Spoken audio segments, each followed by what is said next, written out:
शाही स्नान मौनी अमावस्या के दिन 29 तारीख को महाकुंभ में भगदड़ मच गई।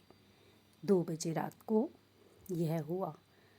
उसका कारण यह था कि सब लोग संगम में ही स्नान करना चाहते थे और जब सब एक ही तरफ भागे तो बैरिकेड्स टूट गए। इसके कारण यह जनता उल्टी डायरेक्शन में आने लगी और इसी के कारण भगदड़ का माहौल बन गया। स्नान करने की होड़ में यह सब हुआ। लगभग 10 से 12 करोड़ जनता आज के दिन वहाँ पर थी। सबको संगम में ही स्नान करने के कारण हुआ। बल्कि गंगा मैया तो वही हैं, यमुना, गंगा, सरस्वती सब जगह एक ही हैं, क्योंकि पानी तो मिल जाता है, सब में मिला हुआ है। बल्कि योगी जी ने 44-45 घाट बना रखे हैं, परंतु सबको संगम में ही स्नान करना था। इस कारण से भगदड़ का माहौल बना। उसी समय रहते स्थिति को संभाल लिया गया है। कुछ लोग घायल हुए हैं, उनका उचित उपचार तुरंत ही किया गया और हालात अभी ठीक हैं। सब तरह की व्यवस्था है, सबको उचित उपचार प्रदान किया जा रहा है। संगम में स्नान करने के कारण सब एक ही घाट की ओर जाने लगे। जब भीड़ हुई तो वापस उसी रास्ते से वापस आने लगे। तब यह स्थिति बनी, क्योंकि वापस आने का तो दूसरा रास्ता है। पीछे की ओर जब जनता मुड़ी तो वो टकराव का माहौल हो गया। उससे फिर बैरिकेड्स टूट गए और जनता का भगदड़ का माहौल बन गया। योगी जी ने इतनी अच्छी व्यवस्था की थी, परंतु भक्तों की गलत समझ के कारण यह घटना घटी। सबको संगम में ही स्नान करना था। योगी जी ने तो एक देश बसा दिया।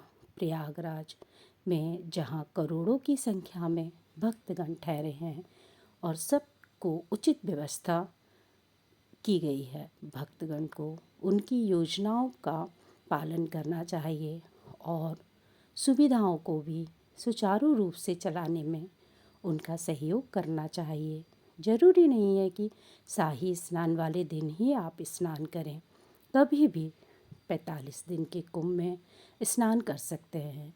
यह सब तो साधु संत नागा बाबाओं का स्नान है। गृहस्थ व्यक्ति तो कहीं भी स्नान कर सकते हैं। वही स्नान अमृत स्नान बन जाता है।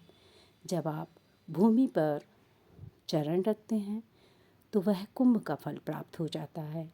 छोटे बच्चे और बुजुर्गों की सहायता करते हैं तो आपको कई कुंभ करने का, स्नान करने का फल प्राप्त हो जाता है। इसी प्रकार सब योजनाओं का पालन करते हुए अपन को कुंभ को सफल बनाना है। और यह भी ज़रूरी नहीं है कि आप ब्रह्म मुहूर्त में ही स्नान करें, कभी भी कर सकते हैं। ब्रह्म मुहूर्त में साधु संतों नागाओं को ही प्राथमिकता दी जाती है। सबसे पहले अखाड़ों को प्राथमिकता दी जाती है। रात को 2 बजे कोहरे के कारण यह घटना हुई, क्योंकि ठीक से कुछ नज़र ही नहीं आ रहा था तो भगदड़ का माहौल बन गया और अंधेरा भी था, इतना उजाला नहीं था। आप जब भी जाएं तो कम से कम सामान लेकर जाएं और बच्चों और बुज़ुर्गों को बहुत ज़रूरी हो तभी ले जाएं। ट्रेनों को भी वहीं रोक दिया गया है, क्योंकि उम्मीद से ज़्यादा जनता आ गई।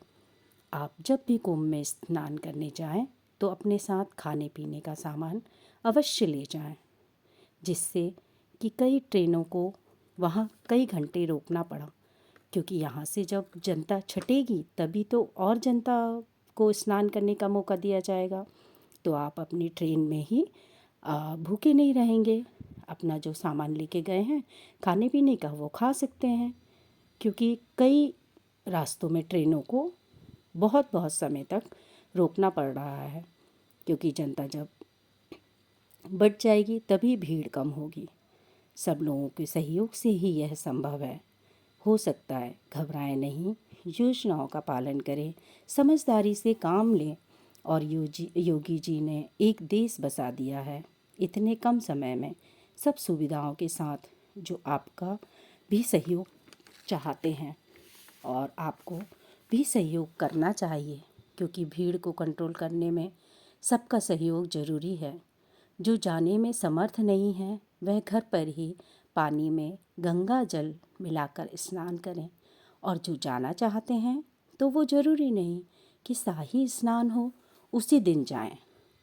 आप शाही स्नान के 2 दिन पहले और 2 दिन बाद तब तक तो ना जाएं तो ही उचित होगा, और जिस दिन रविवार शनिवार पड़े उस दिन भी ना जाएं तो भीड़ कम हो सकती है।